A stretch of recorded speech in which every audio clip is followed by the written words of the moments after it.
Blog Talk Radio.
Hello, everyone. This is Laurie Smith. This is the Whole Issue signing off show. I've been on Blog Talk Radio for 10 years now. 10 years. And when I started doing Blog Talk Radio, November 2009, I really had no idea how long I'd be doing Blog Talk Radio. I was thinking, maybe, not even a year, 6 months, a year, 2 years, something like that. But 10 years later, it's like, okay, I've decided to sign off. I just thought I'd fill you in on what's been going on. I haven't been around for a little while. It's just been so many things going on, personally in my personal life. I'm so inundated with just trying to survive that I just can't do anything else right now. It's really unfortunate. It has put a big damper on everything that I was trying to accomplish. But I felt like it really, hopefully did my goal, which was to be a voice for survivors of abuse, of any type, really. Not just child abuse, but survivors of abuse and survivors of domestic violence, and also a voice for the voiceless whose voices have been silenced. They can't speak out because they're either in the grave because they've been murdered or killed by their abusers, or they're silenced because their abusers are still living, so they can't speak out. So many people are in that position as well. And so I just kind of wanted to be a voice, out here, because it had bothered me growing up the way that I did and witnessing what I did and being made to be a part of what I was forced to endure as a child. It kind of bothered me that there weren't more voices speaking out. And then I kind of thought to myself, well, I know firsthand, so why am I not speaking out? It was more that I was kind of angry at myself for not speaking out. I thought, this is ridiculous. I'd always stood up against abuse, and I always will. I just think it's incredibly wrong, and so my feelings just never change on that.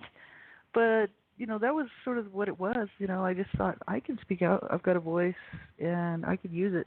And there's all sorts of medium out here, whether we write or speak or public speaking or whatever you choose to do, you can get involved, I knew that. So I thought, okay, I'll start searching around. And just ran into Blog Talk Radio, listening to somebody else's show, and I thought, hey, I'll do a show. So that's what started it all.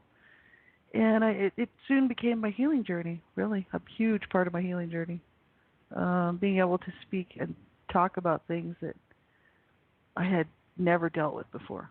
And it forced me to look at the issues, and I would do the shows, but in the meantime, after I'd do the shows, or, a week later or something, I'd be looking through the material, and I'd be like, there's so much work I need to do, to heal. So this show, especially One Child Abuse Survivor to Another, those shows were really my healing journey, because I would go through the material and then I would do the work on it afterward and really focus on changing the way that I felt about myself and changing the way that I felt about life, and it really helped me out a lot. So, I just want to thank everybody, all of you, who through the years who've tuned in and been a part of this journey with me. I knew I wasn't alone on this journey, and we aren't alone. There's so many of us out here, right, who've been through this and worse, and or similar things that we've been through, and know how hard it is. We're not alone. We just have to reach out. And so as I started to reach out, like all these hands started to reach out back to me, and I just made so many great friendships and met so many wonderful people. Some of them survivors of abuse, some of them not, but just so many wonderful people kind of brought together in a common cause, to heal and to help others heal from the wounding of abuse, right? And I put on this little show page thing that rolls by with the pictures on it. The second picture that's there is three. There's three in the picture. One's me. I'm in the middle, and Donna Shear is on your. If you're looking at the picture, on your left, and Lee Roberts. She's on the right. If you're looking at the picture, it'd be your right. He's actually on my left, but it depends on how you're looking at the picture. But it's Donna Shear, Lee Roberts, and myself, and we started advocating against abuse and against child abuse years back, 2010, and even before that, Donna Shear had been helping me finish off my books and get them published, and just these two ladies came alongside me and became my sisters in Christ, and just my sisters in my survivorship, my survivor world, and they really helped me get through a lot, and I love them dearly, so I had to put that picture there.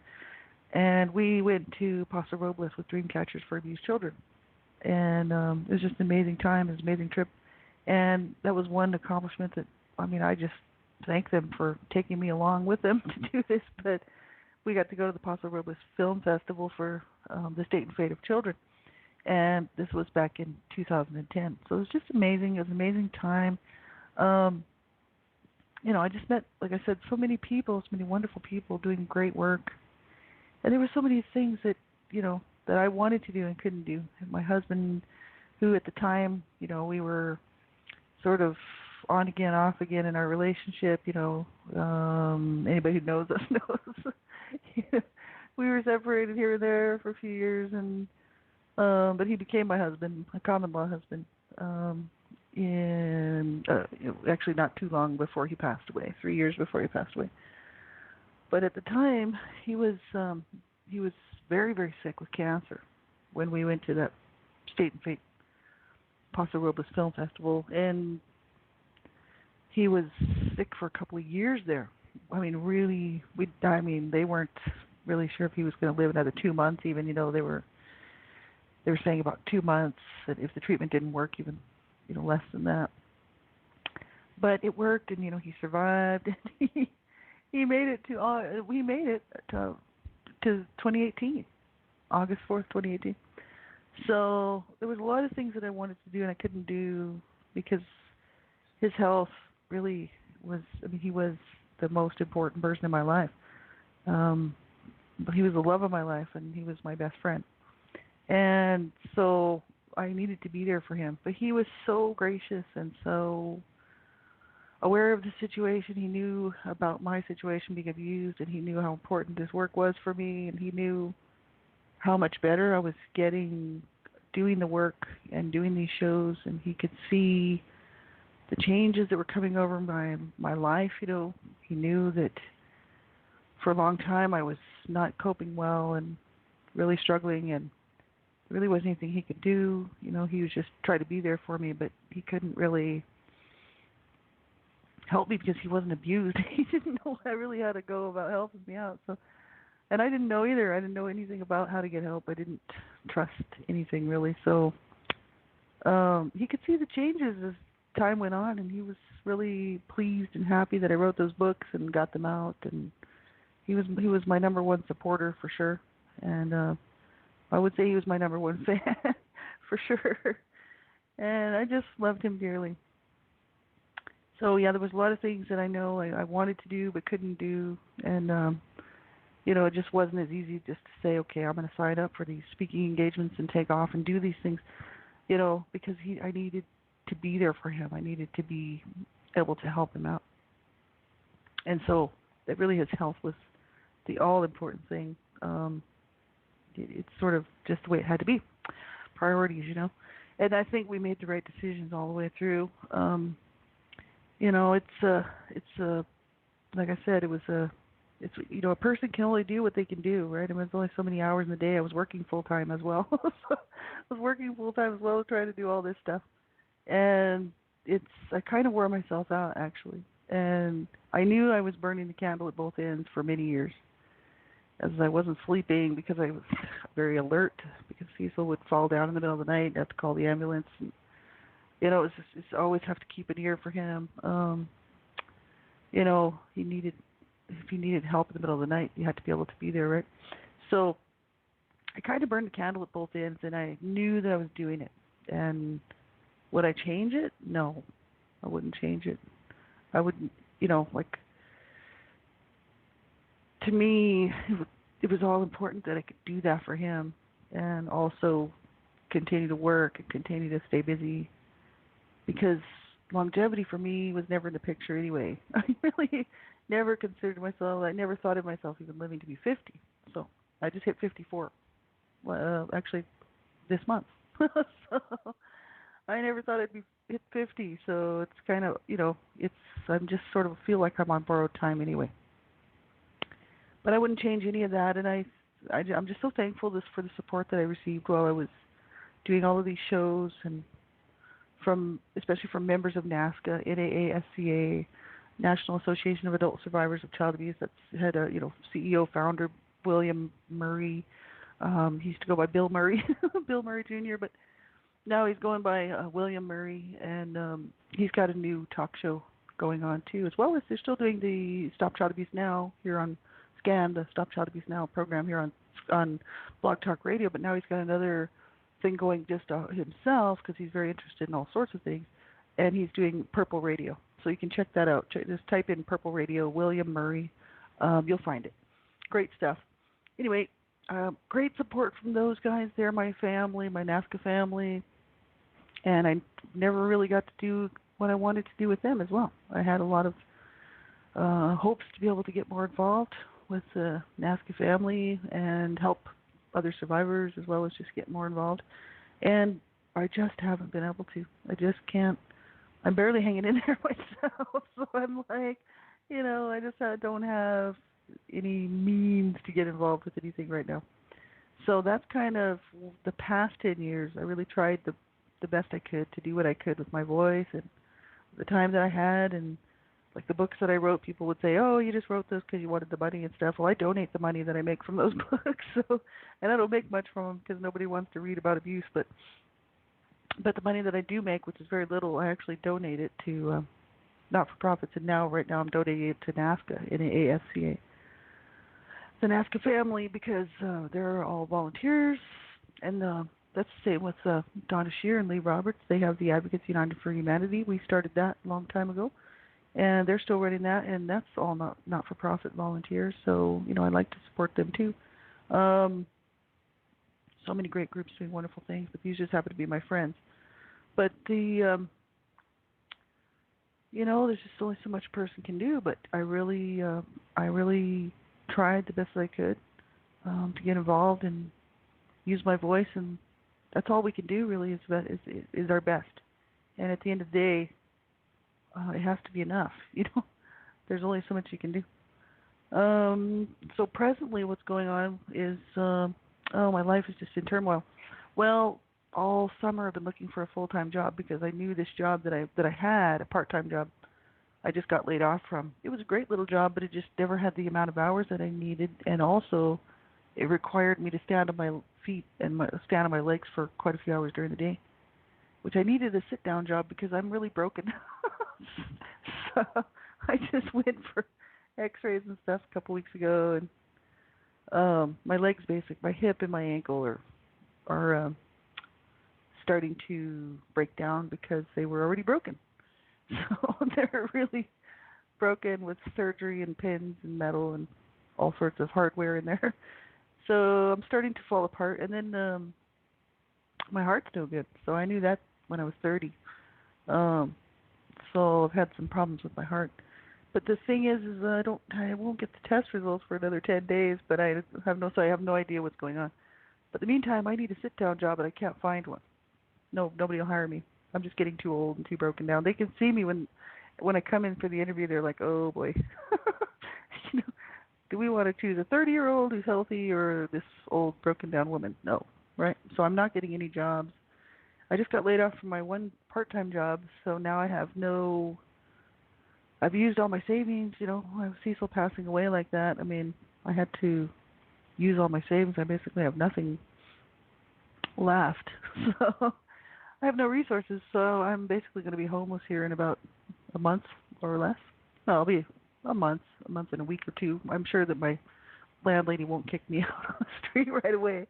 So I've got a little bit of time, but things are not looking very good because if I can't even, I could probably find another part-time stand-up on my legs job, but I can't do that anymore. That's the issue. The pain from working all summer on my ankle and my hips for what was 4 days a week turned into 3 days a week, and then stayed at 3 days a week. And I really needed 4 days a week just to live. So I was just using all my savings like every month. It was costing me a fortune for my car. Just to make a long story short, so I'm just broke and broken. I'm broken completely and broke. So I'm just broken all the way around. Well, the other night coming home from my last shift from this job, my car breaks down. And I got a bad cold like the week before that. So I've been I thought it was a cold, but it actually was a flu. So I was like really sick. So things are not going well for me. But it's life, right? I've been through worse, and that's what I sat there and thought about that because I was kind of getting upset, especially not being able to find a job because I need to be able to work. I can't really retire yet. I'm a little too young for that. And I'm like, well, what am I going to do? I got to keep going. I don't really want to be homeless. And I thought, gee, I don't know why I'm stressed out here. I have been through so much worse. But, it's not like you tell people that. I don't walk up to my boss and say, oh, what are you going to do? I'll be like, oh, shit, man, I was raped when I was a child. Like, don't worry, don't worry about me. I'll be fine. This is just a unpleasant hiccup for me. You know what I mean? I've been through, like so many of us survivors of abuse and trauma and horror and torture. I mean, I've been through a lot worse. So I'm just not happy because I didn't think it was going to go this way. I had total faith and total trust in the Maker, the Creator. I'm a Christian, so I believe in God, and I just believed that things were going to go a little bit differently. I didn't think I was going to hit such low rock bottom at this point, But what's funny is when I moved to Canada, when I came up to Canada back in 1995, I came up with $700 and a sleeping bag. That's all I had, and a pillow and a jacket, like just a couple things, and a duffel bag full of stuff. And that's what I came up here with, $700. Well, I did my budgeting for the next month, and after I pay everything off, including cutting off the bills and cutting everything off, I'm gonna have $700 and nothing. So I'm gonna end up exactly with what I had, and I just thought that was hilarious. I was like, oh wow, what a trip. So I don't have a sleeping bag anymore. I'll have to get one of those. It's like I don't go camping anymore, so I don't have a sleeping bag. But I do have a pillow and a duffel bag, so it's just bizarre. It's just so bizarre how things like that work out. So yeah, I came up here with $700, and now I'm 25 years later, back down to $700, homeless with, great. So I didn't really see things going that way for myself. I kind of thought things would be a little bit better. But what can you do? You just have to keep going. And like I used to say on all my shows, you just have to keep reaching out. That's what I'm doing. I mean, I've got the doctors looking into my situation. I'm going to have something done with my ankle and my hip. So hopefully I'll get some assistance and some government assistance, right? Some sort of social assistance. It really sucks because I I want to be able to keep working and not end up on government social assistance. I'm not happy about this, having to have, be, I guess, living off the government, right? I thought that'd be okay at the age of 65 when I retired or something, like when I hit old age or something. So we'll just have to rely on the good graces. Hopefully they'll help me out. So that's presently what's going on. It's not looking very good.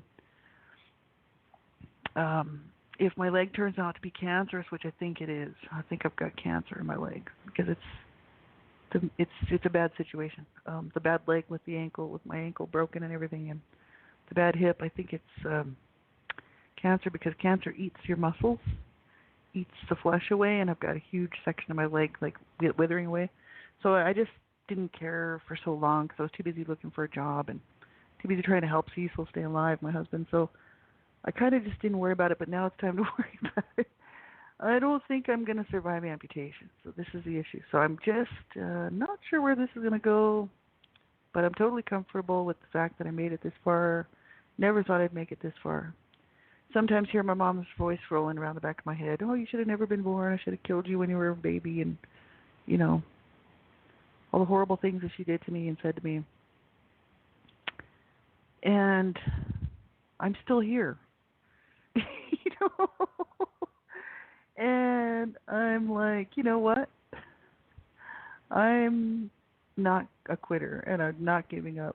I'm just going to keep going until I can't go anymore. That's all I told my husband, because my husband was just like, what are you going to do, And I was like, well, I'm just going to go till I can't go anymore. That's what you've done. That's what he did. He went till he couldn't, his body couldn't do it anymore. Well, that's what I'm doing. I'm going to go until I can't do it anymore and just keep going, right? But as far as the future goes, I have no idea what's going to be happening. So I'm going to sign off of Blog Talk Radio because I'm pretty sure that I'm going to lose my internet. Well, I am going to lose my internet for now, but I don't even know if I'll be able to ever get it back, especially if I get a terminally ill situation going on here. Probably not. So this is probably it. I think I'm going to sign off here and maybe post a little bit on my website just to keep people in the loop. Born in Hell website, if you ever want to check that out. All my stuff is there, audio work, video work, and I try to put it all there as well as on the on YouTube. So you can check all that out if you want to. But I just appreciate all of you friends of mine, my listener friends from all over the world, taking the time to listen to what I had to say. My own family doesn't care what I have to say. They never did. And they still don't. They don't even care what I've been talking about for the last 10 years. They don't care about what my siblings went through, like my other siblings. They just don't care. And they would lie. They would lie to your face if you were to ask them and say, do you really care? Are you like that heartless? And they would say, oh, we care, we care. But they don't. And I'm so glad that, like, God is my witness. But I've had so many friends who are not my family, but really they are, who care. And who have been here for me and with me on this journey for 10 years. I mean, I just can't believe it, that I still have people listening to my shows and following my work. That's amazing to me. A lot of you, I don't know who you are. Probably the majority, So I just want to thank you for taking the time to listen to what I had to say and, spending this time with me. I really appreciate it. It's been a journey, that's for sure. Like I said, like we've been through a lot together. I'm sure in your life and in mine, both some good times and some hard times, some sad times, right? But I just want to thank you for sharing them with me, taking this time to just sit in and listen to what I had to say. I really appreciate it. God knows who you are, I know that. And I hope to meet you one day. So as far as the future goes, we just have to keep reaching out. Like I say, as a survivor of abuse, it's hard. It's hard to do for many reasons. People say, oh, it's not, what's the big deal? And it's like, well, there's a lot more than just, it's not necessarily just pride. A lot of it's fear-based, right? and not getting our needs met as children, then we have to try to figure out how to do it as adults, and a lot of it's fear based. We don't know what to expect, right? But we deserve help. We really do. If there's any group of people on the planet that deserves help, it's people who have been abused and oppressed and tortured and mistreated in any way, shape, or form. We deserve a hand up. We deserve a pat on the back and somebody to sit with their arm around our shoulder and just empathize with us and help us to get through another day. That's kind of how I feel about all of you out here listening, all my listener friends. That's kind of how I feel about you. That's what I feel like you did for me, was just to be there for me. I knew that I had a whole set of people listening from all over the world. I didn't know your names, but I knew you were sitting there listening. And it just brought me a lot of comfort, a lot of peace to know that I wasn't alone on this journey. And hopefully by me sticking it out another day, that you would stick it out another day. And I did have a few people contact me and say that they did stick it out just because I told them to. And I'm like, yes, right on, because that was the whole purpose of me doing this whole entire thing, was to be a voice of encouragement to keep going and not give up. No, don't be a quitter. Just keep going, no matter how hard it gets. I know I just broke my toe tonight. I can't hardly walk because of my ankle and my hip on one side, and then on my good leg, I just broke my toe. So it's not my big toe, thank God, but it's next to my pinky toe, and it's all black. And but you just got to keep going. So now I can't hardly walk at all because now both of my legs are screwed up. But it's okay because we just got to keep going, And it doesn't matter what the day brings or how hard it gets, like I always say, because it is going to get hard. It's going to get very hard. Days, this is life, right? And hopefully there'll be some more better days than bad days. But there's going to be some horrible ones in there because they just always are. So that's when you need to be ready and bolstered up to say, no, I'm not giving up. I'm not. You can have a pity party if you want to, because I do all the time. But then it's like, no, I'm going to do this. I'm going to do this. Keep that hope alive, right? Because you so deserve to get help and to stick it out and to get better and to have a good life, right? So that's what I'm doing. I'll keep reaching out as well. And like I always say, don't give up. Keep going. And God keep you. God bless you and keep you in the palm of His hand until we meet again. This is Laurie Smith signing off. Take good care. God bless you all.